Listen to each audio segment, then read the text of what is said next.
بسم الله الرحمن الرحيم. عن أنس رضي الله تعالى عنه قال قال رسول الله صلى الله تعالى عليه وسلم: فأيما أحد دعوت عليه من أمتي بدعوة ليس لها بأهل أن يجعلها له طهورا وزكاة وقربة يقربه بها منه يوم القيامة. رواہ مسلم۔ نبی کریم صلی اللہ علیہ وسلم نے ارشاد فرمایا کہ میں نے اللہ سے یہ دعا کی ہے کہ میری امت میں سے کوئی بھی آدمی جس کے خلاف میں بد دعا کر دوں، حالانکہ وہ اس کا مستحق نہ ہو، تو اس بد دعا کو قیامت کے دن اس کے لیے پاکیزگی، گناہوں سے صفائی اور قربت کا ذریعہ بنا دے، جس کے ذریعے اس کو قیامت میں اپنے قریب فرما لے۔ دوستو، یہ الفاظ ایک بڑی روایت کا حصہ ہیں۔ حضرت انس رضی اللہ تعالیٰ عنہ بیان فرماتے ہیں کہ میری والدہ کی پرورش میں ایک یتیمہ بچی رہا کرتی تھی، یتیمہ تھی۔ نبی کریم صلی اللہ علیہ وسلم کی خدمت میں بھیجا۔ نبی کریم صلی اللہ علیہ وسلم نے اسے دیکھا اور دیکھ کے فرمایا کہ تیری عمر نہ بڑھے، یعنی یہ ایک جملہ حضور علیہ الصلوۃ والسلام نے فرما دیا، لا کبر سنک۔ وہ روتی ہوئی واپس آئی اور حضرت ام سلیم سے کہنے لگی، میں نے تو آج مر جانا ہے۔ حضرت ام سلیم ایک دم سے پریشان ہوئی کہ خیریت؟ انہوں نے کہا، مجھے رسول اللہ صلی اللہ علیہ وسلم نے بد دعا دی ہے کہ تمہاری عمر نہ بڑھے، اب کیسے بڑھ سکتی ہے؟ تو ام سلیم فوراً گئی نبی پاک صلی اللہ علیہ وسلم کی خدمت میں، عرض کیا، رسول اللہ، آپ نے اس بچی کے بارے میں یہ بات ارشاد فرمائی ہے۔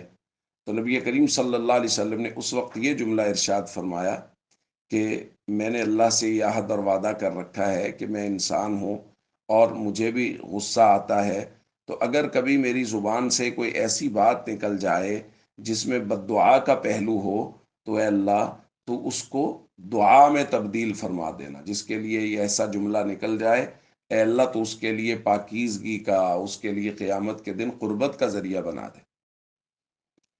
دوستو، اس روایت میں ہمیں یہ بات معلوم ہو گئی بہت وضاحت کے ساتھ کہ وہ تمام تر صحابہ کرام جن کے بارے میں نبی کریم صلی اللہ علیہ وسلم نے کچھ ایسی باتیں فرمائی ہیں جو ہمیں بظاہر، اب ظاہر ہے اس روایت میں ہمیں بظاہر لگ رہا ہے حضور نے کہا تیری عمر نہ بڑھے، اس کا مطلب یہ ہے کہ یہ بد دعا ہے۔ راغیم انف ابی ذر، بعض روایت میں ہمیں ملتا ہے کہ ابو ذر کا ناک خاک آلود ہو جائے، تو یہ بھی بظاہر الفاظ کی طرف دیکھیں تو ایسا ہی لگتا ہے۔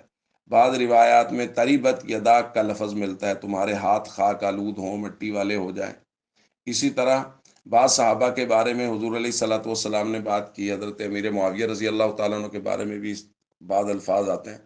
تو یہ سارے کے سارے الفاظ ان صحابہ کے لیے وعید نہیں ہیں، ان کے خلاف نہیں ہیں، بلکہ حضور کی اس حدیث کو دیکھیں تو یہ ان کے حق میں ہے کہ یہ تو رسول اللہ صلی اللہ علیہ وسلم کے اس حکم کے مطابق، اس دعا کے مطابق، یہ ان کے لیے قیامت والے دن قربت کا ذریعہ ہوں گے، اللہ رب العزت کے قریب کریں گے کہ نبی پاک صلی اللہ علیہ وسلم نے اللہ سے یہ دعا مانگی ہوئی۔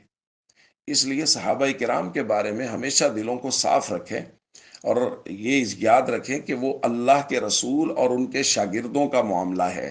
تو اس میں وقتی طور پہ کوئی بات ایسی ہو گئی تو رسول اللہ صلی اللہ علیہ وسلم نے خود اس کو بالکل واضح فرما دیا کہ وہ میری بد دعا ان کے لیے دعا بن جائے گی اور قیامت والے دن وہ اس کے ذریعے اللہ کے قریب ہو جائیں گے۔ السلام علیکم ورحمۃ اللہ وبرکاتہ۔